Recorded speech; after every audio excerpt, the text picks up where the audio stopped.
Here's my quick roundup of round 7 of the Tata Steel Tournament. First up, we have Sergei Karyakin against Levon Aronian. Looks like a pretty standard Giocopiano where black has broken with d5. There's suddenly a bit of pressure on the e-pawn. Aronian played f6. And incredibly, white can win a piece here with c4. And when the knight moves, let's say to b4, then c5 opens up this diagonal.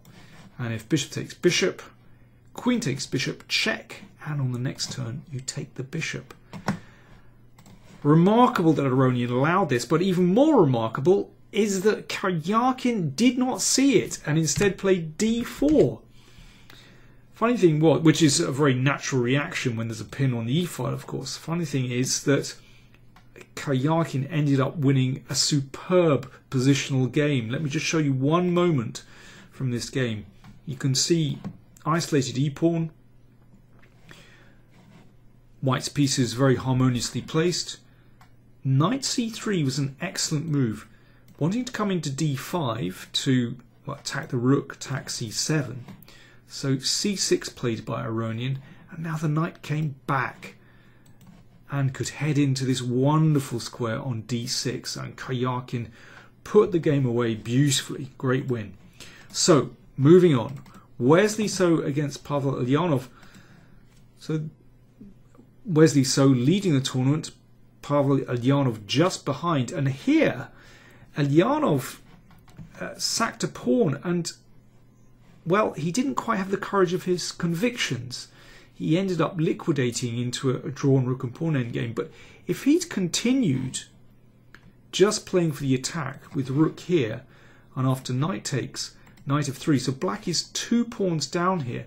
But actually, this would have given him a superb initiative. You can see that white's rooks are way out of play. That would have been a really good opportunity for Ulyanov to play for the win. But instead, the game ended in a draw. Next up, Wojtaszek against Adiban. Well, this was just a topsy-turvy game.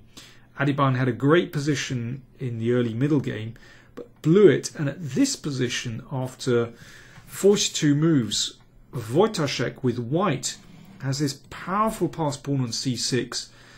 Everything's going his way. If he played, for example, queen c3 here, just holding everything tight, keeping more pressure on the diagonal behind the c-pawn, he should win this game. But instead, he thought for 18 minutes, played rook a1. Well, wanting to simplify is not a bad idea, but here he missed that after the exchange, the queen swoops over, hitting the bishop, but also threatening to come down to e3. A terrible oversight. And after this move, queen d2, well, Adiban played for the win with queen e3. Now, if white plays correctly, this should still be a draw. I mean, you can just play knight h3 here. Should be a draw. Instead, Wojtaszek incredibly gave up his knight. Still a complicated position, but suddenly the game had changed completely, and Adiban ended up winning after further inaccuracies from Wojtaszek. An incredible turnaround. Let's move on. Andreikin against Hare Krishna. Well, this was a bit dull. Andreikin played unambitiously with the white pieces, great pity, and this game ended up as a draw. Wei Yi, Luc van Veli. Well, this was not dull at all. Van Veli played a Najdorf, but it was clear that theoretically he wasn't up to scratch. Bishop takes pawn is a regular sacrifice, and this has been seen several times in this position, but Van Veli just didn't know it and ended up losing really badly. So another victory for Wei Yi. Nepomniachtchi against Rapport. Well, Rapport played very sensibly today. And after this move, rook e4, he was a little bit better in this endgame. Couldn't quite win it, but draw, very acceptable result. And here we have Magnus Carlsen against Anish Giri. This was perhaps the most remarkable game of the day. In this position, well, how do we get there? That's already complicated enough. Basically, Carlsen has allowed Giri to queen. He outplayed Giri in an endgame, and here he could seal Giri's fate with a simple checkmate. In fact, it's the Magnus mate. Remember the last game in the World Championship match after Queen h6 and Rook h8 mate. Instead, Carlsen played Bishop f7 and only drew the game. They ended up reaching this endgame. I'll just show you, get to it very, very quickly.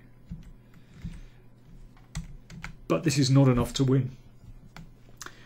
A tragedy for Carlsen, but an extraordinary oversight. You know, if anyone's going to spot a Magnus mate, it will be Magnus Carlsen, but he failed to do it, so this game ended in a draw. Remarkable. So, just to recap, we have wins for Karyakin over Aronian, we have a win for Adibutton over Wojtaszek, and we have a win for Wei Yi over Fanveli. The rest were drawn.